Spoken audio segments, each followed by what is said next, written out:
আসসালামু আলাইকুম। আপনাদের সকলকে মানস্ট্রাক টিউটোরিয়ালে আমন্ত্রণ। আজকে আমি মানস্ট্রাক একটি সম্পূর্ণ ই-কমার্স টেমপ্লেটের মাধ্যমে কিভাবে করতে হয় সেই বিষয়টি আলোচনা করেছি।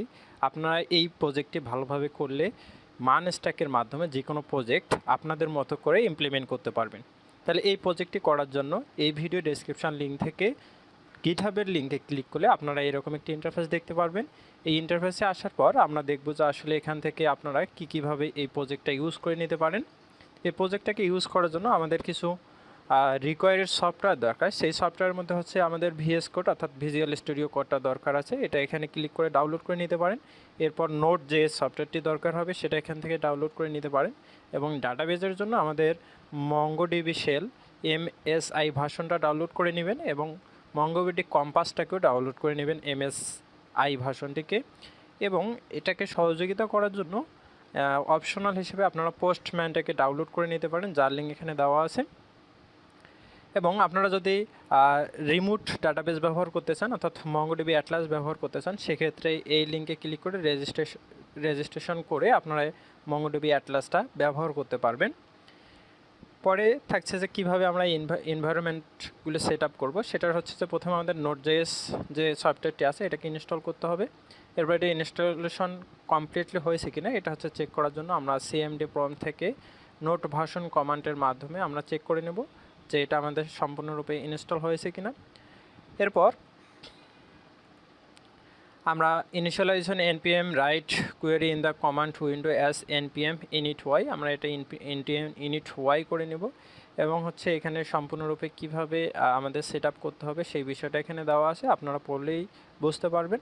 এবং কিভাবে ডাটাবেসে মঙ্গোডিবির সাথে কানেক্ট করতে হয় সেই বিষয়টা এখানে স্টেপ বাই স্টেপ বলে দেওয়া আছে, আপনারা ফলো করলেই বুঝতে পারবেন। এখন আমি সরাসরি চলে যাই আমরা এই সাইটটাকে কিভাবে আমাদের প্রজেক্টে রান করব। তাহলে প্রজেক্টে রান করার জন্য প্রথমে আপনাকে এই প্রজেক্টটি হচ্ছে কোড সেকশনে গিয়ে এখানে ডাউনলোড জিপ অপশনে ডাউনলোড করে নিতে পারেন, কিংবা প্রজেক্টটিকে ক্লোন করে নিতে পারেন। ক্লোন করার জন্য আপনাকে গিট ক্লোন অপশনে এই লিঙ্কে ব্যবহার করে ক্লোন করে নিতে পারেন। এবং ক্লোন করার পর যখন আপনার প্রজেক্টটি লোকাল মেশিনে চলে যাবে সেখান থেকে আপনারা কনফিগার করতে হবে কিছু কিছু বিষয়। সেই বিষয়টা হচ্ছে যে আমাদের প্রথমে কনফিগার করতে হবে ক্লায়েন্ট সাইট কনফিগারেশন, অর্থাৎ আপনার ডাউনলোড করলে মূলত এইরকম একটি ফোল্ডার স্ট্রাকচার দেখতে পারবেন। এখানে একটি ক্লায়েন্ট সেকশন থাকবে, একটি সার্ভার সেকশন থাকবে, এবং এটাকে সহযোগিতা করার জন্য একটি স্লাইড পোর্ট ফোল্ডার আছে, এবং হচ্ছে স্ক্রিনশটের মাধ্যমে প্রজেক্টের কিছু ডেমো দেওয়া আছে, এবং এখানে ডাটাবেস দেওয়া আছে। আপনারা চাইলে এই ডাটাবেসটা ইম্পোর্ট করার মাধ্যমেও ব্যবহার করতে পারবেন, এবং অথবা আপনারা নতুন একটি ডাটাবেস তৈরি করার মাধ্যমেও ব্যবহার করতে পারবেন। তাহলে এইরকম স্ট্রাকচারের মাধ্যমে এখন হচ্ছে আমাদের এই ফাইলটাকে কিছু কনফিগারেশন করতে হবে। কনফিগারেশন করার জন্য আমাদের প্রথম ক্লায়েন্ট সাইটটাকে যদি কনফিগারেশন করতে চাই, তাহলে ক্লায়েন্ট সাইট কনফিগারেশনের ক্ষেত্রে আমাদের ক্লায়েন্ট ফোল্ডার থেকে সোর্স থেকে কনফিগ থেকে config.jsx যে ফাইলটা আছে এটাকে কনফিগারেশন করে নেব। কনফিগারেশন করার জন্য হচ্ছে বেস ইউআরএল, আপনার হচ্ছে এটা চাইলে আপনাদের মতো চেঞ্জ করে নিতে পারেন, এবং ক্লায়েন্ট ইউআরএল এটাকে আপনারা চেঞ্জ করতে পারেন। সেটা হচ্ছে কিভাবে পাবেন, এখান থেকে আমরা ক্লায়েন্ট ফোল্ডারের ভিতরে সোর্স দেন config.js, অর্থাৎ এইখান থেকে আপনারা এই ফাইলগুলোকে আপনাদের মতো করে চেঞ্জ করে নিতে পারেন, কিংবা এই ফাইলগুলো ইউজ করতে পারেন। এরপর আমরা npm কমান্ড ইন টার্মিনাল, অর্থাৎ এইটাকে হচ্ছে রেডি করার জন্য আমরা হচ্ছে যে রুট ডাইরেক্টরি আছে রুট ডাইরেক্টরির মধ্যে হচ্ছে সিডি ক্লায়েন্ট কমান্ড চালাবো। সিডি ক্লায়েন্ট কমান্ড চালালে আমাদের হচ্ছে ক্লায়েন্ট ফোল্ডারের মধ্যে চলে যাবে। এরপর হচ্ছে ওখানে আমরা npm ইনস্টল _ ফোর্স কমান্ডটিকে রান করলে আমাদের যে রিকোয়ার্ড প্যাকেজগুলো আছে সেগুলো ইনস্টল হয়ে যাবে। এবং রান করার জন্য আমরা হচ্ছে npm run dev কমান্ডটাকে চালু করব। এখন আমরা দেখব কিভাবে সার্ভার সাইড কনফিগারেশন করতে হয়। সার্ভার সাইড কনফিগারেশন করার জন্য আমাদের সার্ভার ফোল্ডার থেকে .env ফাইল একটি তৈরি করে নিতে হবে, যেটা আপনারা এখানে দেখতে পাবেন। এখানে একটা সার্ভার ফোল্ডার আছে, সার্ভার ফোল্ডার থেকে আপনাকে এখানে env ফাইলটাকে ক্রিয়েট করে নিয়ে কনফিগ করতে হবে। কনফিগারেশন করার জন্য এখানে যে প্রসেসগুলো আছে এখানে আপনাকে একটা পোর্ট নাম্বার দিতে হবে। এরপর মঙ্গোডিবি অ্যাটলাস ইউআরএল, আপনারা যদি রিমোট ডাটাবেসের জন্য মঙ্গোডিবি অ্যাটলাসটা ব্যবহার করেন তাহলে তার ইউআরএলটা এখানে দিতে হবে। এবং এখান থেকে জেডব্লিউটি অ্যাক্টিভেশন কি, অর্থাৎ এটাকে সিকিউর করার জন্য আমি মূলত জেডব্লিউটি প্যাকেজ ব্যবহার করছি। এই ক্ষেত্রে হচ্ছে একটা অ্যাক্টিভেশন কি দিতে হবে, এবং হচ্ছে পাসওয়ার্ড দিতে হবে, এবং জেডব্লিউটি লগ ইন কি, অর্থাৎ এগুলো আপনাদের মতো আপনারা ইউজ করতে পারবেন। এবং এখানে মেইল সেট করা আছে, মেইল সেট করার জন্য এখানে SMTP ইউজার নেম সেট করতে হবে। আপনার এখানে ইউজার নেম বলতে হচ্ছে আপনার ইমেইল আইডি এবং পাসওয়ার্ড, অর্থাৎ এখান থেকে আপনার একটা পাসওয়ার্ড জেনারেট করে এখানে সেট করে দিবেন, যেটা আর বিস্তারিত হচ্ছে আপনার স্লাইডের মধ্যে পেয়ে যাবেন। ক্লায়েন্ট ইউআরএল, অর্থাৎ ক্লায়েন্ট ইউআরএল, এই ক্ষেত্রে আমাদের ক্লায়েন্ট ইউআরএল হচ্ছে এই পোর্টে আমাদের ক্লায়েন্টে রান হবে এবং এই পোর্টটা হচ্ছে আমাদের বেস, অর্থাৎ ক্লায়েন্ট ইউআরএল বলতে হচ্ছে এখানে সার্ভারটা হচ্ছে আমাদের 3000 পোর্টে রান হবে এবং হচ্ছে যে রিয়াক্ট প্রজেক্টটি আছে সেই রিয়াক্ট প্রজেক্টটি হচ্ছে আমার এই পোর্টে রান হবে। এবং এক্ষেত্রে হচ্ছে আপনারা স্টোর আইডি, অর্থাৎ এক্ষেত্রে পেমেন্ট মেথড অ্যাড করা আছে। পেমেন্ট মেথডের জন্য স্টোর আইডি এখান থেকে সে SSL পেমেন্ট আইডিটা এখানে চেঞ্জ করে নেবেন এবং হচ্ছে পাসওয়ার্ডটা চেঞ্জ করে নিলে আপনাদের হচ্ছে .env ফাইলটি কনফিগারেশন কমপ্লিট হয়ে যাবে। এখন হচ্ছে সার্ভার থেকে রিসোর্স ফোল্ডারের মধ্যে জেএস ফোল্ডারের মধ্যে secret.js এর মধ্যে আপনারা এখানে লোকাল, যদি আপনারা রিমোট ডাটাবেস ইউজ করতে না চান তাহলে এক্ষেত্রে আপনার লোকাল ডাটাবেসের ইউআরএলটা আপনাকে এখানে পেস্ট করে দিতে হবে। এরপর রুট ডাইরেক্টরি থেকে আপনাকে আরেকটি CMD প্রম্পটের মধ্যে CD সার্ভারের মাধ্যমে সার্ভার ফোল্ডারের মধ্যে যেতে হবে এবং সার্ভার ফোল্ডারে গিয়ে আমাদের রিকোয়ার্ডেড যে প্যাকেজগুলো আছে সেই প্যাকেজগুলোকে ইনস্টল করার জন্য npm install _force কমান্ডটিকে চালাতে হবে। এরপর প্রজেক্টটিকে রান করার জন্য npm run diff আমাদের চালাতে হবে। ফাইনালি আমাদের সার্ভার সাইড এবং কনফিগার ক্লায়েন্ট সাইড রেডি এবং এই ফাইলটাকে ডিসপ্লে করার জন্য আমরা যদি এই ইউআরএলে ভিজিট করি তাহলে হচ্ছে আমরা ফাইলটির হোম পেজ দেখতে পারবো, যেটা দেখতে আপনারা এরকম দেখতে পারবেন। তাহলে আমি আপনাদের প্রথমে প্রজেক্টটিতে আমি কী কী কাজ করেছি সেটার একটু ওভারভিউ দেখে নিয়ে আসি। এখানে হচ্ছে আমাদের একটি ন্যাপ বার আছে এবং একটা প্রোফাইল অপশন আছে এবং এখানে সার্চ বার আছে এবং ওয়াচ লিস্ট এবং ইওর কার্ট অপশন আছে। এখান থেকে কার্ট লিস্ট, কার্ট রিমুভ করা যাবে এবং অ্যাড করা যাবে। চেক আউট অপশন আছে এবং ভিউ কার্ট অপশন আছে এবং হোম সেকশনের মধ্যে এখানে নিউ প্রোডাক্ট দেওয়া আছে, এখানে নিউ প্রোডাক্টগুলো অ্যাড হবে এবং এখান থেকে অ্যাড টু কার্ট করতে পারবেন এবং এখান থেকে টপ সেলিং যে প্রোডাক্টগুলো আছে সেগুলো দেখতে পারবেন। এইভাবে এটা হচ্ছে আপনার করতে পারবেন এবং নিচ অপশন একদম নিচের অংশে আমাদের একটা ফোটা সেকশন আছে এবং এখান থেকে আপনারা চাইলে অ্যাড টু কার্ট অপশনে গিয়ে অ্যাড টু কার্ট করতে পারবেন। এখানে আমার আইটেম আছে, দুইটি কার্ট আইটেম সিলেক্ট করা আছে। এখানে অ্যাড টু কার্ট করলে আপনারা আইটেম অ্যাডেড কাম অর্থাৎ রিয়েল টাইমে আইটেমটা দেখতে পারবেন। এখানে রিয়েল টাইম অ্যাড করার জন্য হচ্ছে এখানে সকেট আইও ব্যবহার করা হয়েছে, এখানে আপনারা সকেট আইওরও ব্যবহারটা দেখতে পারবেন এবং আপনারা চাইলে এখানে একটি প্রোডাক্টের ভিতরে গিয়ে ওই প্রোডাক্টটিকে হচ্ছে অ্যাড টু কার্ট করতে পারবেন। একটা সিঙ্গেল প্রোডাক্ট, আপনার সিঙ্গেল প্রোডাক্টে একটি প্রোডাক্টের নামের উপর ক্লিক করলে এরকম একটি পেজ দেখতে পারবেন। এখান থেকে আপনারা অ্যাড টু কার্ট করতে পারবেন। এখান থেকে এই প্রোডাক্টটা অলরেডি অ্যাড করা আছে, এই জন্য এখানে অ্যাড হয়নি। আপনারা চাইলে এখান থেকে প্রোডাক্টগুলোকে ডিলিট করতে পারবেন রিয়েল টাইম এবং এই প্রোডাক্টটিকে রিয়েল টাইম আবার অ্যাডও করতে পারবেন। এখান থেকে এখানে প্রোডাক্টটি অ্যাড হয়ে গেছে এটা। এবং এখান থেকে আপনারা ফাইনালি এখানে আরেকটি অপশান আছে, যেটা হচ্ছে আপনারা এই প্রোডাক্টগুলো এখানে প্রোডাক্ট দেখতে পারবেন। প্রোডাক্ট পেজে গিয়ে প্রোডাক্ট পেজের মধ্যে এখানে আছে একটা প্রাইস রেঞ্জ আছে এবং এখান থেকে প্রোডাক্টগুলোকে আপনারা দুইটা ভিউ, একটা গ্রিড ভিউ এবং লিস্ট ভিউ, দুইটা ভিউয়ের মধ্যে দেখতে পারবেন এক্ষেত্রে। এবং এটাকে ফিল্টার করতে পারবেন আপনারা এবং কতগুলো আইটেম দেখতে চাচ্ছেন সেই বিষয়টা এখান থেকে আপনারা সিলেক্ট করে দিতে পারবেন ডাইনামিক্যালি। এবং টপ সেলিংয়ের যে বিষয়গুলো আছে এখানে হচ্ছে একটা মার্কুই ট্যাগের মাধ্যমে দেওয়া আছে। এখানে যখন 6টা আইটেমের বেশি ডিসপ্লে হবে তখন হচ্ছে এটা নিচ থেকে ওপরে স্ক্রল হয়ে যাবে এবং এইখান থেকেও আপনারা add to cart real time করতে পারবেন। এটা হচ্ছে আমাদের হোম সেকশন এবং আপনারা এখান থেকে প্রোফাইল অপশনে গিয়ে প্রোফাইলটা দেখতে পারবেন। এখান থেকে অবশ্যই আপনাকে রেজিস্ট্রেশন করে নিতে হবে, দেন লগ ইন করতে হবে। ইউজার নেম এবং পাসওয়ার্ডে লগ ইন করলে আপনারা সরাসরি এখানে যেতে পারবেন, এখান থেকে লগ আউট করতে পারবেন এবং অ্যাকাউন্টটিকে ডিলিটও করতে পারবেন এবং ইনফরমেশানগুলোকে আপডেট করতে পারবেন। এখানে প্রোফাইল পিকচারটা আছে, প্রোফাইল পিকচারটাকে আপনারা এভাবে ক্লিক করার মাধ্যমে প্রোফাইল পিকচারটাকেও আপডেট করতে পারবেন।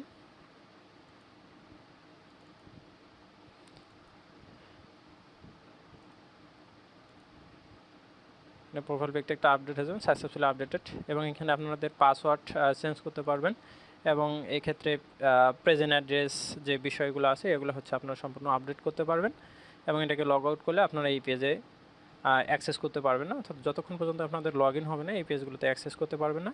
এবং লগ ইন করার পর যদি আপনারা ড্যাশবোর্ডে লগ ইন করতে চান, অর্থাৎ আপনারা যদি অ্যাডমিন হন তাহলে হচ্ছে অ্যাডমিনের ক্ষেত্রে আপনারা এই পেজগুলো অ্যাক্সেস করতে পারবেন, অন্যথায় এই পেজগুলো অ্যাক্টিভ করতে পারবেন না। এখানে যে বিষয় আছে এখানে একটা সার্চ বার আছে, সার্চ বার গিয়ে আপনি যে কোনো আইটেমকে সার্চ দিয়ে আইটেমটিকের মাধ্যমে ক্লিক করে ওই পেজে সরাসরি ভিজিট করতে পারবেন। কিছু অপশন আছে ড্যাশবোর্ড, এই ড্যাশবোর্ডের মধ্যে এখানে সামারি আপনারা দেখতে পারবেন এবং অ্যাডমিন সেকশনে গিয়ে আপনার হচ্ছে অ্যাডমিন লিস্ট দেখতে পারবেন। এখানে অ্যাডমিন লিস্ট আছে, এই অ্যাডমিনগুলোকে আপনারা অ্যাডমিন করতে পারবেন এখানে, এবং হচ্ছে ব্যান্ডও করতে পারবেন রিয়েল টাইম হিসাবে। এখানে যে সে ব্যান্ড হয়ে গেল, আবার এটাকে আনব্যান্ডও করতে পারবেন। এবং লোগোর জন্য হচ্ছে একটি অপশন আছে, এখানে আপনারা লোগো আপলোড করতে পারবেন এবং এখানে তার পজিশনটা সিলেক্ট করে দিতে পারবেন। এইখানে আমার দুইটা লোগো আপলোড করা আছে, এটা হচ্ছে ফুটার হেডার, ফ্রন্ট এন্ড হেডার, এটা হচ্ছে ব্যাক এন্ড হেডার। এখানে হেডার ফুটার এই অপশনগুলো করতে পারবেন, এটাকে অ্যাক্টিভ ডিঅ্যাক্টিভ করতে পারবেন এবং চাইলে এই অপশনগুলোকে ডিলিট করে দিতে পারবেন। এবং এখানে সার্চ বার দ্বার হচ্ছে এই বিষয়গুলোকে ফিল্টার করে নিতে পারবেন। এখান থেকে আপলোডের মাধ্যমে আপলোড করে নিতে পারবেন। এবং হচ্ছে প্রোডাক্ট যে পেজ আছে সেই প্রোডাক্ট পেজ থেকে আপনারা এখানে একটি প্রোডাক্ট আপলোড করতে পারবেন। এরকম একটি ফর্ম দেখতে পারবেন যেখানে হচ্ছে নেম থাকবে, ডেসক্রিপশন থাকবে, ক্যাটাগরি থাকবে, ডেসক্রিপশন, এবং হচ্ছে এখানে আপনারা ক্যাটাগরি সিলেক্ট করতে পারবেন এবং এখানে কালার সিলেক্ট করতে পারবেন, একাধিক কালার এরকম সিলেক্ট করতে পারবেন। এবং হচ্ছে সাইজ অনুরূপভাবে একাধিক সাইজ একটি প্রোডাক্টের জন্য সাইজ সিলেক্ট করে দিতে পারবেন। এক্ষেত্রে আপনারা হচ্ছে ফিচার ইমেজ এখান থেকে আপলোড দিতে পারবেন এবং যদি আপনাদের একাধিক ইমেজ দরকার হয় তাহলে এইখানে চেক বক্সে ক্লিক করে এখানে একাধিক ইমেজ আপনারা আপলোড করে নিতে পারবেন একসাথেই। সাপোজ হচ্ছে এখানে যদি আপনারা এরকম 3-4টা ইমেজ একবারে আপলোড করে নেন তাহলে হচ্ছে করতে পারবেন। এখানে যে ইমেজগুলো হচ্ছে সেখানে একটা ডিসপ্লে করবে এবং চাইলে আপনারা এখান থেকে যে কোনো একটা করে কেটে দিয়ে আপলোড করতে পারবেন। এবং এই পেজটাকে আপনারা এখানে ম্যানেজ করতে পারবেন। ম্যানেজ করার জন্য এই বিষয়গুলো এখান থেকে আপনারা করতে পারবেন ফাইনালি। এবং এখান থেকে আপনারা সরাসরি প্রোফাইল পেজে ভিজিট করতে পারবেন। এখানে হচ্ছে এই বিষয়গুলো দেওয়া আছে। এখন আমরা দেখলাম যে আমাদের এই প্রজেক্টের মধ্যে কী কী কাজ করেছে। এখন আমরা সরাসরি কোড সেকশনে চলে যাই এবং কোডের মধ্যে সেটা কীভাবে কাজ করছে আমরা বিস্তারিত বোঝার চেষ্টা করব। কোড সেকশনের জন্য আমরা প্রথমে ক্লায়েন্ট ফোল্ডারের ভিতরে যাই। ক্লায়েন্ট সেকশনের জন্য ক্লায়েন্টটা হচ্ছে করার জন্য আমাদের প্রথমে যে ফোল্ডারটি আছে ইন্ডেক্স, অর্থাৎ আমাদের যে ফাইলটি রান হবে সেটা হচ্ছে index.html। এই index.html মূলত আমরা এই ফাইলটি হচ্ছে বিভিন্ন কন্ডিশনের উপর ভিত্তি করে একটা ফাইলের মধ্যেই হচ্ছে আমরা এই বিষয়গুলো লোড করব। এখানে হচ্ছে আমাদের পেজগুলো যতক্ষণ পর্যন্ত রেডি হয়নি এটাকে প্রিপেয়ার করার জন্য আমরা এখানে প্রিলোডার ফাংশন ব্যবহার করব এবং প্রিলোডার মাধ্যমে হচ্ছে ওই বিষয়টি কি যতক্ষণ পর্যন্ত আমাদের ডকুমেন্টগুলো রেডি হয়নি আমাদের একটা প্রিলোডার শো করবে, যেটা আপনারা দেখতে পাচ্ছেন। এবং এই ক্ষেত্রে হচ্ছে আমি কিছু ফাংশন তৈরি করে নিয়েছি। ফাংশন হচ্ছে এটা টোস্টের জন্য কিছু যে কোয়েরি লাইব্রেরি ব্যবহার করে অর্থাৎ সুইট অ্যালার্টের যে কিছু ফাংশন অর্থাৎ সাকসেস, এবং আপনারা ওখানে দেখতে পারলেন কিছু পপআপের মাধ্যমে টোস্ট শো করলো, success message, update message, warning message, এই বিষয়গুলোকে এখানে আমি ইনিশিয়ালাইজ করে দিয়েছি এবং এটা হচ্ছে যে কোনো জায়গা থেকেই অ্যাক্সেস করার জন্য। এবং এরপর হচ্ছে আমরা চলে যাচ্ছি সোর্স ফোল্ডারের ভিতরে। সোর্স ফোল্ডার থেকে হচ্ছে আমরা মেইন ফোল্ডারের ভিতরে চলে যাচ্ছি, অর্থাৎ main.jx ফাইলের মধ্যে চলে যাচ্ছি। মূলত HTML ফাইলটিকে হচ্ছে main.jx ফাইলটির মধ্যে লিঙ্ক করা আছে এবং এই JSX ফাইলটি হচ্ছে এর ওপর বিভিন্ন রকম কন্ডিশন অ্যাপ্লাই করে হচ্ছে আমাদের যে index.html ফাইলটি আছে এবং index.html ফাইলের যে একটা আইডি রয়েছে যেটা হচ্ছে রুট, এই রুটের ভিতরে আমরা বিভিন্ন রকম ডকুমেন্ট এখানে সেট করে দেব।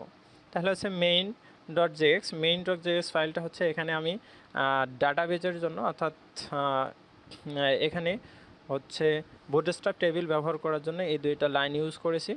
এবং এই ক্ষেত্রে যে আমাদের আপডেট ভার্সন, সেই আপডেট ভার্সনের ক্ষেত্রে এখানে রাউটিং করার জন্য এখানে হচ্ছে react.strike মোডের ভেতরে হচ্ছে রাউটার প্রোভাইডের মধ্যে আমি একটি প্যারামিটার পাস করে দিয়েছি রাউটার সমান হচ্ছে আমি একটা রাউটার পাস করে দিয়েছি যেখানে হচ্ছে আমাদের বিভিন্ন ধরনের রাউটার রয়েছে। সেটা হচ্ছে navigation./my-router পেজের মধ্যে রয়েছে। আমরা যদি ওই পেজে সরাসরি চলে যাই তাহলে আপনারা আরও ভালো বুঝতে পারবেন। তাহলে এখান থেকে হচ্ছে আমি একটি রাউটার তৈরি করে নিয়েছি ক্রিয়েট ব্রাউজার রাউটারের মাধ্যমে এবং ক্রিয়েট ব্রাউজার রাউটারের ভেতরে আমরা হচ্ছে ফ্রন্ট এন্ডের জন্য আলাদাভাবে কিছু রাউটার তৈরি করে নিয়েছি এবং ব্যাক এন্ডের জন্য আলাদাভাবে এবং ওয়াথের জন্য আলাদাভাবে কিছু রাউটার ক্রিয়েট করে নিয়েছি। এবং এক্ষেত্রে কিছু রাউটার আছে যেটা হচ্ছে আপনারা লগ ইন বা অ্যাডমিন না হলে ওই পেজগুলোকে ভিজিট করতে পারবো না, সেটা হচ্ছে এখান থেকে আমি ইনিশিয়ালাইজ করে দিয়েছি। অর্থাৎ ফ্রন্ট এন্ডের জন্য হচ্ছে স্ল্যাশ দিয়ে আমরা হোম পেজ, এখানে হোম পেজ রাউটার তৈরি করার জন্য এখানে পাথ, আর যদি কোনো রকম ইরোর শো করে তাহলে এখানে ইরোর পেজটা ডিসপ্লে করবে। দেন চাইল্ড্রেন, এখানে চাইল্ড্রেন আকারে এই বিষয়গুলো আমরা দেখতে পারবো। এবং এক্ষেত্রে যেমন হচ্ছে যে চেক আউট পেজ, আপনারা চেক আউট পেজের মধ্যে যদি আপনি লগ ইন হন তাহলে আপনারা চেক আউট অপশানে পেজের মধ্যে যেতে পারবেন, তাছাড়া হচ্ছে চেক আউট পেজে যেতে পারবেন না। অর্থাৎ এই বিষয়টাকে করার জন্য আমি আরেকটি কম্পোনেন্ট তৈরি করে নিয়েছি। এইখান থেকে এই কম্পোনেন্ট আছে, এই কম্পোনেন্টটা হচ্ছে আমাদের এই বিষয়গুলোকে চেক করবে। যদি সে লগ ইন হয় তাহলে হচ্ছে সে লগ ইন পেজে না আমাদের ওই পেজেই অ্যাক্সেস দিবে। যদি না হয় তাহলে আমাদের সরাসরি নেভিগেটের মাধ্যমে আমাদের হচ্ছে লগ ইন পেজে নিয়ে যাবে। আবার হচ্ছে যাওয়ার সময় আমাদের যে লাস্ট ইউআরএল বা পাথটা আছে সেটা হচ্ছে স্টোর করে নিয়ে যাবে এবং পরবর্তীতে লগ ইন হলে আবার সেই পেজে সরাসরি রিডাইরেক্ট হয়ে চলে আসবে। সেই বিষয়টা এখানে করে দেওয়া আছে এবং অ্যাডমিনের ক্ষেত্রে হচ্ছে আরেকটি কম্পোনেন্ট তৈরি করা আছে, ইস লগ ইন এবং ইস লগ আউট। এই বিষয়গুলো হচ্ছে আলাদা আলাদাভাবে করে দেওয়া আছে। সেটা এই ফাইলগুলো হচ্ছে আমরা খুঁজে পাবো হেল্পার নামে একটি ফোল্ডারের ভিতরে।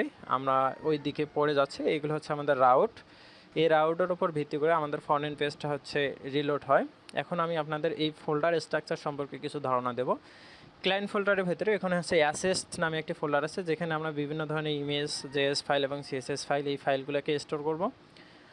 এরপর হচ্ছে একটা ওয়াথ নামে ফোল্ডার আছে। এই ওয়াথ ফোল্ডারের ভেতরে আমরা হচ্ছে এই ওয়াথের ভেতরে ওয়াথ রিলেটেড যতগুলো পেজ আছে, যেমন হচ্ছে forgot password, log in, profile, register, reset password এবং ইউজার ভেরিফাই, এই পেজগুলো হচ্ছে এই পেজের মধ্যে ওয়াথ ফোল্ডারের মধ্যে আমরা আলাদা করে নিয়ে নিছি।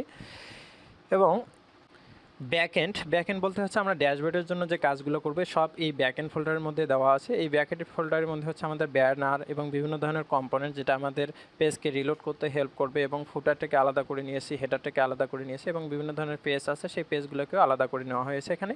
অ্যাডমিন পেজ, তারপর chart, dashboard, form, icon, logo, product, এখানে বিভিন্ন রকম পেজগুলোকে আমরা আলাদা আলাদাভাবে করে নিয়েছি। এবং এই ক্ষেত্রে হচ্ছে আমাদের যে কনফিগ আমরা এটা অলরেডি দেখেছি, আমাদের অবশ্যই ক্লায়েন্ট সাইডটাকে কনফিগারেশন করে নিতে হবে। এবং ইরোর পেজেস ফোল্ডারের মাধ্যমে আমি যতগুলো ইরোর পেজ আছে সেই ইরোর পেজগুলোকে এখানে ডিজাইন করে নিয়েছি। এবং ফ্রন্ট এন্ড, অর্থাৎ আপনারা যেটা ফ্রন্ট এন্ডে দেখতে পারবেন সেই পেজটাকে এখানে আমি আলাদা একটি ফ্রন্ট এন্ড ফোল্ডারের মধ্যে রেখে সেই ফাইলগুলোকে একখানে করে রেখেছি, যেন আমরা সহজেই কোন একটা ফাইলকে আইডেন্টিফাই করতে পারি সেই ফাইলটা কোথায় আছে। এবং এখানে একটি হেল্পার ফোল্ডার আছে, যেটি হচ্ছে আমাদের ফ্রন্ট এন্ড এবং ব্যাক এন্ডকে হেল্প করবে। তো এই হেল্পারের মধ্যে আমি এখানে use context, use face, navigation, এই বিষয়গুলো হচ্ছে এখানে স্টোর করে রেখেছি, যেটা আপনারা রিঅ্যাক্ট টিউটোরিয়ালের মাধ্যমে দেখেছেন। এরপর হচ্ছে নেভিগেশনের ক্ষেত্রে আপনারা এই বিষয়গুলো দেখতে পেলেন, route folder, is user log in, is user log out, এই বিষয়গুলো হচ্ছে এই নেভিগেশনের মধ্যে দেওয়া আছে, যার ওপর যে কন্ডিশনের উপর বেস করে আমাদের বিভিন্ন রকম পেজ অ্যাক্সেস দেবে। এবং এখানে প্রিলোডার ফোল্ডারের ভেতরে আমি একটি প্রিলোডার তৈরি করে নিয়েছি, যে প্রিলোডারটা হচ্ছে আমাদের কোনো একটি ডকুমেন্ট বা ডাটা লোড হতে যদি সময় লাগে তাহলে এটা প্রিলোডারটা শো করবে। এই বিষয়গুলো এখানে দেওয়া আছে। এখন আমরা সরাসরি চলে যাই মেইন পেজ থেকে রাউটার। এখানে রাউটারের মধ্যে আপনারা হচ্ছে এই বিভিন্ন রকম ইউআরএলের ওপর ভিত্তি করে আপনারা এই পেজগুলো দেখতে পারবেন। এই পেজগুলো হচ্ছে যেমন হোম পেজ, এখানে যদি আমরা হোম পেজে চলে যাই তাহলে হোম পেজের ভেতরে আপনারা এই বিষয়গুলো এখানে দেখতে পারবেন। এখানে এই হোম পেজের মধ্যে আমরা রিঅ্যাক্ট ব্যবহার করে যেভাবে একটি প্রজেক্ট ডিজাইন করতে হয় সেই রিঅ্যাক্টের মাধ্যমে একটা প্রজেক্ট এখানে ডিজাইন করে নিয়েছি। এখানে কিছু কাস্টম হুক তৈরি করে নিয়েছি, ইউজ কনটেক্সট, এরকম বিভিন্ন ধরনের হুকের ব্যবহার আছে এবং তার ভিত্তিতে ডাটাগুলোকে আমরা রেন্ডারিং করে নিয়েছি। এখন আপনারা ফ্রন্ট এন্ড সম্পর্কে আশা করি রিঅ্যাক্ট টিউটোরিয়াল দেখেই বুঝতে পারবেন। এখন আমি সরাসরি ব্যাক এন্ড যাচ্ছি, আসলে কীভাবে আমাদের এই ব্যাক এন্ড এবং ফ্রন্ট এন্ড বিষয়টা হচ্ছে আমরা করতে পারি। এখন ব্যাক এন্ডে যাওয়ার জন্য আমরা সার্ভার ফোল্ডারে যাব। সার্ভার ফোল্ডারে গিয়ে আমরা হচ্ছে কনফিগ ফোল্ডারের যে বিষয়টা আছে, আমরা কনফিগ ফোল্ডারের যে ডাটাবেসের সাথে কানেক্টেড এই বিষয়টা আমরা অলরেডি দেখেছি। এখান থেকে কনফিগের মধ্যে কনফিগ করা রয়েছে, ডাটাবেসের সাথে লিঙ্ক করা রয়েছে। এবং আমরা যে বিষয়টা সেটা হচ্ছে যে আমরা রিসোর্স ফোল্ডারে যাব, রাউট ফোল্ডারের ভেতরে যাবো। এখানে আমাদের কিছু রাউট তৈরি করে নিতে হবে, অর্থাৎ আমাদের ইউজারের জন্য আলাদাভাবে ইউজার রাউট তৈরি করে নিয়েছি, রিভিউর জন্য রিভিউ, প্রোডাক্টের জন্য প্রোডাক্ট, পেমেন্ট, লোগো, এরকম বিভিন্ন রকম ক্যাটাগরির জন্য হচ্ছে বিভিন্ন রকম রাউট তৈরি করা আছে। যেমন এখানে ওয়াথ রাউট আছে, অর্থাৎ এই রাউটের উপর ভিত্তি করে মূলত আমাদের প্রজেক্টটি হচ্ছে রান করবে বা ডাটাকে ফিল্টার করবে। আমরা ব্যাকএন্ড সার্ভারের জন্য আমরা প্রথম যে ফাইলটি দেখব সেটা হচ্ছে যে সার্ভার ফোল্ডারের ভিতরে রিসোর্সের ভিতরে যে আমাদের app.js ফাইলটি আছে সেই app.jsটিকে ভিজিট করতেছি। আমাদের এই app.jst ফাইলটি কীভাবে কাজ করে এই বিষয়টি আগে আমাদের দেখতে হবে। এই ক্ষেত্রে হচ্ছে app.js এর মধ্যে আমি এখানে কিছু প্যাকেজ ইনস্টল করে এখানে হচ্ছে ইম্পোর্ট করে নিয়েছি, যেটা হচ্ছে আপনারা দেখতে পাচ্ছেন। এবং এটা হচ্ছে কোনটা কী কাজের জন্য ব্যবহার করা হয় সেই বিষয়টা আমরা এখানে জানবো। এখানে প্রথমে আমি এক্সপ্রেস ব্যবহার করার জন্য এক্সপ্রেস যে লাইব্রেরিটা আছে এই এক্সপ্রেস লাইব্রেরিটাকে রিকভার করে নিয়েছি, অবশ্যই আগে ইনস্টল করে নিতে হবে, দেন এটাকে রিকভার করে নিলাম। এবং মর্গান, এটা হচ্ছে মর্গান প্যাকেজটাকে রিকভার করে নিলাম। অর্থাৎ এই মর্গানটা মূলত এই অটোমেটিক্যালি সার্ভারটিকে রান করবে, অর্থাৎ যদি আপনি কোনো কোডকে এডিট করেন বা আপডেট করেন এই বিষয়টা সেভ করার পর বারবার আবার রান না করে সেটা হচ্ছে মর্গানের মাধ্যমে আমরা রান করতে পারবো। এবং কুকি পার্সার, অর্থাৎ আমরা কোনো একটা কুকি সেট করার জন্য এটি কুকি পার্সারটি ব্যবহার করেছি। এবং এইচটিটিপি ইরোর, অর্থাৎ ইরোরকে হ্যান্ডেল করার জন্য আমরা এই লাইব্রেরিটা ব্যবহার করেছি। এবং এখানে সিকিউর এপিআই জন্য হচ্ছে এক্সএসএস ক্লিন প্যাকেজটি ইউজ করছি। বডি পার্সার, অর্থাৎ আমাদের গেট এবং সেট ডাটা ইনটু বডি, অর্থাৎ বডির মধ্যে আমরা ডাটা সেট করা এবং গেট করার জন্য এই বডি পার্সারটি ব্যবহার করেছি। এবং কোর বলতে হচ্ছে এই প্যাকেজটি আমরা ব্যবহার করছি, আমরা হচ্ছে ক্লায়েন্ট সাইট থেকে সার্ভার সাইট, এই দুইটা সাইটের মধ্যে হচ্ছে কমিউনিকেট করার জন্য বা লিঙ্ক করার জন্য এই কোর প্যাকেজটি ব্যবহার করে থাকি। তাহলে এই প্রত্যেকটি প্যাকেজকে আমাদের রিকভার করা হয়ে গেল। এবং রিকভার করার পরে এই প্যাকেজগুলোকে আমাদের ইউজ করতে হবে। ইউজ করার জন্য হচ্ছে আমরা অ্যাপ ডট ইউজ ব্যবহার করতে পারি। এক্ষেত্রে ইনিশিয়ালাইজেশন মিডলওয়্যার হিসেবে আমাদের ইউজ করতে হবে অ্যাপ ডট ইউজ। এখানে কুকি পার্সার, মর্গান, দেন হচ্ছে এক্সএসএস, প্রত্যেকটি প্যাকেজকে আমরা এখানে মিডলওয়্যার হিসেবে ইউজ করেছি। এক্ষেত্রে body পার্সার dot Jason, body পার্সার dot URL encrypted, এই বিষয়টা হচ্ছে এইচটিএমএল ফর্ম ডাটার জন্য এটা আমরা ডিক্লেয়ার করেছি। এবং কোডের যে বিষয়টা হচ্ছে এই কোডের ক্ষেত্রে আমরা বেস ইউআরএল অর্থাৎ ফ্রন্টেন্ড যে ইউআরএলটা আছে তার সাথে আমরা এটা করার জন্য ব্যবহার করেছি। এবং ক্রেডেনশিয়াল যে অ্যাট্রিবিউটটা আমরা ব্যবহার করেছি, এটা করার উদ্দেশ্য হচ্ছে আমরা সার্ভার সাইট এবং ক্লায়েন্ট সাইটের মধ্যে যদি কোনো কুকি সেট করতে চাই তাহলে সে ক্রেডেনশিয়াল ট্রু সেট করতে হবে। এবং এক্সপ্রেস স্ট্যাটিক পাবলিক, অর্থাৎ আমরা একটা পাবলিক যে ফোল্ডারটি আছে পাবলিক ফোল্ডারটিকে আমরা এখানে ইনিশিয়ালাইজ করতেছি আমাদের, অর্থাৎ একটা ইমেজকে ডিসপ্লে করার জন্য আমাদের সার্ভার সাইট এবং ক্লায়েন্ট সাইটের মধ্যে যে ইমেজগুলো আছে এই ইমেজগুলোকে ডিসপ্লে করার জন্য মূলত এই প্যাকেজটিকে আমরা মিডলওয়্যার হিসেবে ব্যবহার করেছি। এবং সকেট আইও, এখানে আপনারা দেখতে পেলেন অ্যাড টু কার্ট অপশনটি আছে, এই অ্যাড টু কার্ট অপশনটিকে রিয়েল টাইম করার জন্য আমি এখানে সকেট আইও ব্যবহার করছি। সকেট আইওর জন্য হচ্ছে আইওটাকে হচ্ছে আমরা রিকভার করে নিয়েছি এবং এখানে একটি পোর্ট দিয়েছি যেটা হচ্ছে অবশ্যই সার্ভার পোর্ট এবং ক্লায়েন্ট পোর্ট থেকে আলাদা পোর্ট হবে। এবং এই পোর্টের মধ্যে আমি একটা কোডের মধ্যে আমাদের বেস ইউআরএলটা পাস করে দিয়েছি। এবং এখানে আইও ডট কানেক্ট, অর্থাৎ এই পেজ, অর্থাৎ যেই আমাদের এই পেজে ভিজিট করবে তখনই হচ্ছে সকেটটাকে কানেক্ট করবে। এবং কানেক্ট করলে এখানে একটি অ্যানোনিমাস ফাংশন দেওয়া আছে, এই ফাংশনের মধ্যে আমাদের কনসোলের মধ্যে প্রিন্ট করতে ইউজার কানেক্টেড। এবং সেট ইন্টারভাল দ্বারা হচ্ছে আমি এটাকে অটোমেটিক্যালি 500 মিলিসেকেন্ড পর হচ্ছে এই বিষয়টাকে রিফ্রেশ করছি। রিফ্রেশ করার জন্য হচ্ছে আমি একটা সেট ইন্টারভেল দিয়ে এখানে আইও ডট ইমিটের মাধ্যমে রিফ্রেশকে কল করে দিয়েছি। এই ক্ষেত্রে এর মাধ্যমে হচ্ছে আমাদের সার্ভার থেকে ক্লায়েন্ট সাইডের মধ্যে হচ্ছে রিয়েল টাইম সকেটের মাধ্যমে বিষয়টা অটোমেটিক্যালি রিলোড হয়ে যাচ্ছে। এই কাজটা আমরা ইউজ রিডিউসারের মাধ্যমেও করতে পারি, কিন্তু এই ইউজ রিডিউসার ব্যবহার করা আপনার যে প্রজেক্টটি আছে সেই প্রজেক্টে অনেক রিলোড হবে, যেটা হচ্ছে স্ট্যান্ডার্ড নয়। এই জন্য হচ্ছে আমি এখানে সকেট আইও ব্যবহার করেছি। এবং এই ক্ষেত্রে হচ্ছে রাউট লিস্ট, এখানে আমরা বিভিন্ন ধরনের রাউট লিস্ট করে দিয়েছি। এখানে আমরা দেখতে পাচ্ছেন রাউট, এটা হচ্ছে ব্যাকএন্ডের যে রাউটগুলো আছে এখানে রাউট লিস্ট। এবং ইরোর হ্যান্ডেলিং, সর্বশেষে আমরা ইরোর হ্যান্ডেলিং করছি, যাতে কোনো একটা যদি আমাদের এরর শো করে তাহলে এই এররটাকে আমরা কীভাবে হ্যান্ডেলিং করবো, এই এররটাকে হ্যান্ডেলিং করার জন্য আমরা এখানে এই ফাংশনগুলো ব্যবহার করছি মিডলওয়্যার হিসেবে, আপনারা আশা করি বুঝতে পারছেন। এবং এখানে সার্ভার ডট জেএসের মধ্যে আমরা কিছু কনফিগারেশন করে নিয়েছি, যেখানে হচ্ছে server is running at the হচ্ছে লোকাল হোস্ট, ওই পোর্টের মধ্যে আমাদের সার্ভারটা রান হয়েছে। এবং এখানে কানেক্ট করে নিয়েছি ডাটাবেস কানেক্টের মাধ্যমে কানেক্ট করে নিয়েছি। এবং এই ফাইলগুলোকে সিক্রেট ডট জেএসের মধ্য থেকে আমরা ইএনবি ফাইলের মধ্যে যে ডাটাগুলো রয়েছে সেই ফাইলগুলোকে হচ্ছে সিক্রেট ডট জেএসের মাধ্যমে আমরা অ্যাক্সেস করছি। এবং অ্যাক্সেস করার পর ওই ডাটাগুলোকে অর্থাৎ অ্যাক্সেস করার জন্য আমাদের ডট ইএনভি যে প্যাকেজটি আছে সেটা দরকার হবে। এবং অ্যাক্সেস করার জন্য আমরা এই সিক্রেট ডট জেএসের মাধ্যমে ইএনভি ফাইলগুলোকে সম্পূর্ণ অ্যাক্সেস করে এটা মডিউল ডট এক্সপোর্টের মাধ্যমে এটা যে কোনো জায়গা থেকে ইউজ করার পারমিশন করে দিয়েছি।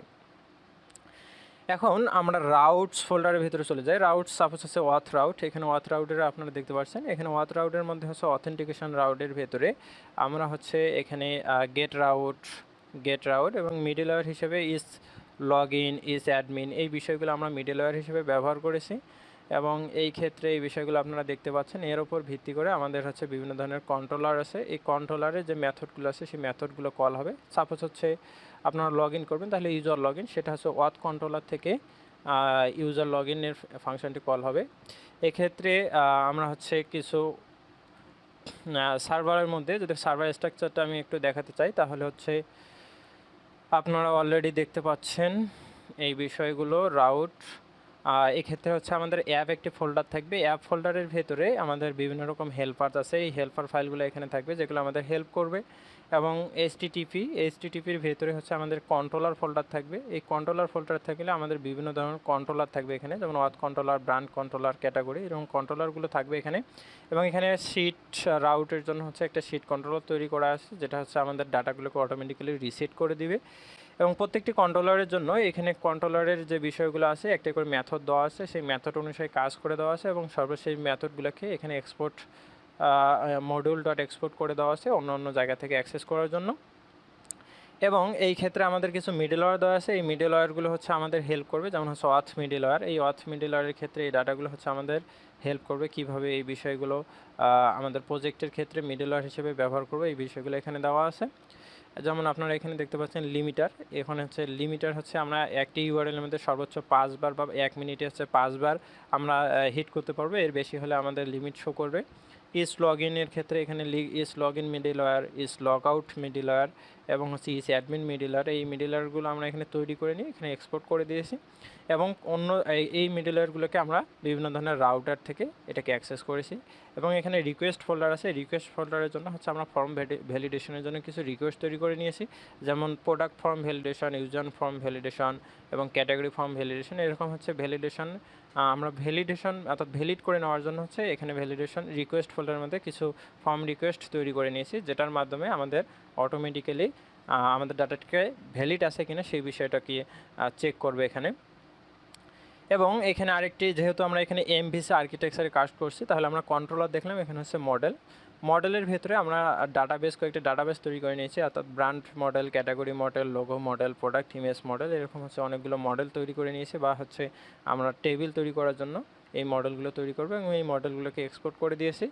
এটা হচ্ছে মঙ্গুস প্যাকেজের সাহায্যে কাজ করে থাকে এগুলো। এবং এগুলো করার জন্য হচ্ছে আমাদের কিছু স্কিমা তৈরি করে নিতে হচ্ছে, যে স্কিমা অর্থাৎ স্কিমা হচ্ছে আমরা এই ডাটাবেস ফোল্ডারের ভেতরে মাইগ্রেশনের ভেতরে ফোল্ডারের ভিতরে আমরা কিছু ডাটা টেবিল এখানে তৈরি করে নিয়েছি। এই ডাটা টেবিল এই রিকোয়ার অনুসারে আমাদের কিছু ডাটা টেবিল তৈরি হবে, যার ফাইলে structure create underscore brand underscore table, অর্থাৎ এটি একটি টেবিল, এটি একটি ক্যাটাগরি টেবিল, এটি হচ্ছে লোগো টেবিল, এরকম হচ্ছে ইউজার টেবিল। প্রত্যেকটি হচ্ছে আমরা এখান থেকে স্কিমা করে নিয়েছি। এই স্কিমাগুলোকে আমরা হচ্ছে এই মডেল ফোল্ডার থেকে আমরা ইউজ করার মাধ্যমে একটি ডাটাবেস তৈরি করে নিয়েছি। ডাটাবেস থেকে আমরা একটি ডাটা টেবিল তৈরি করে নিয়েছি। তাহলে এই বিষয়টা আপনারা বুঝতে পারছেন আশা করি। এখানে হচ্ছে ডাটাবেস কনফিগারেশন আপনারা দেখতে পারেন।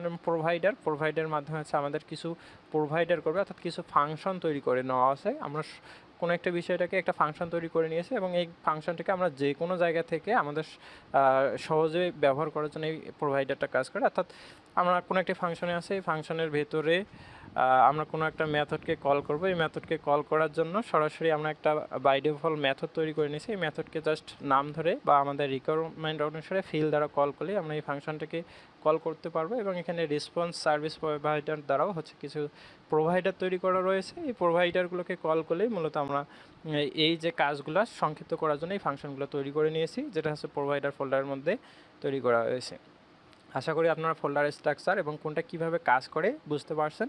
এবং এই ফোল্ডার স্ট্রাকচার অনুসারে আমরা হচ্ছে রাউট থেকে সাপোজ এই অথ রাউট থেকে আমরা হচ্ছে এর ওপর ভিত্তি করে আমরা ইউআরএলের ওপর ভিত্তি করে বিভিন্ন রকম মেথডকে কল করে ওখান থেকে ডাটা ফিল্টারিং করব। ডাটা ফিল্টারিং করার পর হচ্ছে ওই ডাটাকে ডিসপ্লে করার জন্য হচ্ছে আমরা এটা হচ্ছে ফ্রন্ট এন্ড থেকে অবশ্যই কল দিতে হবে।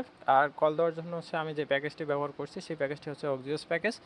সেই প্যাকেজটি আপনারা হচ্ছে অলরেডি আমি আপনাদের দেখাইছি। সেই প্যাকেজটি হচ্ছে হেল্পারের মধ্যে হচ্ছে ইউজ কন্টেক্স বা ইউজ ফেসের মধ্যে হচ্ছে এখানে কাস্টম হুকসের মাধ্যমে এই যে অক্সিওস প্যাকেজের মাধ্যমে আমরা ডাটাকে ফিল্টারিং করে নিয়েছি। ক্ষেত্রে ফিল্টারিং করার পর ভ্যালিডেশন করে এই ডাটাগুলোকে আমরা ফ্রন্ট এন্ডে ডিসপ্লে করেছি। আশা করি আপনারা এই ফোল্ডার স্ট্রাকচারটা বুঝতে পারছেন। এবং আপনারা চাইলে এখান থেকে আমি দুইটা কমান্ড বা দুইটা টার্মিনাল ওপেন করছি, ফ্রন্ট এন্ডের জন্য একটি, ব্যাক এন্ডের জন্য একটি। এখানে আপনারা চাইলে একটি টার্মিনাল ওপেন করতে পারবেন, কিন্তু এখানে একটি প্যাকেজ দরকার হবে, যেটা হচ্ছে আমার অন্য মানস্ট্রাক প্রজেক্টের ক্ষেত্রে অ্যাপ্লাই করা আছে, আপনারা ওটা ওখান থেকে নিতে পারবেন। এই ছিল মানস্ট্রাকের সম্পূর্ণ টিউটোরিয়াল, যেটা হচ্ছে একটি ই কমার্স সাইটকে কিভাবে আপনারা ফ্রন্ট এন্ড এবং ব্যাক এন্ড তৈরি করবেন এবং এটাকে কিভাবে সিকিউর করবেন সেই বিষয়গুলো এখানে দেওয়া আছে। এটা আশা করি আপনারা বুঝতে পারছেন। এবং এখানে কিছু ফিচার অ্যাড করা আছে, সেই ফিচারগুলো হচ্ছে এখানে আপনারা ইমেইল অ্যাড করা আছে, পেমেন্ট মেথড অ্যাড করা আছে। আপনারা সবগুলো এখান থেকে এই বিষয়গুলো আলাদা আলাদা কিভাবে ইউজ করতে হয় এখানে, সেই বিষয়গুলো আপনারা এখানে দেখতে পারবেন। এবং প্রজেক্টে যে ট্যাম্পলেট, সেই ট্যাম্পলেটটি হচ্ছে, এটা হচ্ছে আমাদের ড্যাশবোর্ড ট্যাম্পলেট, আর এটা হচ্ছে ফ্রন্ট এন্ড ট্যাম্পলেট। এই বিষয়গুলো আমরা দেখলাম এবং এখানে রিকোয়ার্ডেড কিছু নেসেসারি কিছু কোড দেওয়া আছে, এই কোডগুলো দেখলে আপনারা বুঝতে পারবেন। এখানে সকেটের জন্য, মিডল ওয়্যারের জন্য এবং হচ্ছে এই বিষয়গুলো আমি অলরেডি দেখাইছি। মানস্ট্রাকের টিউটোরিয়ালটি এই পর্যন্তই। সবার জন্য শুভকামনা রইল। আল্লাহ হাফেজ।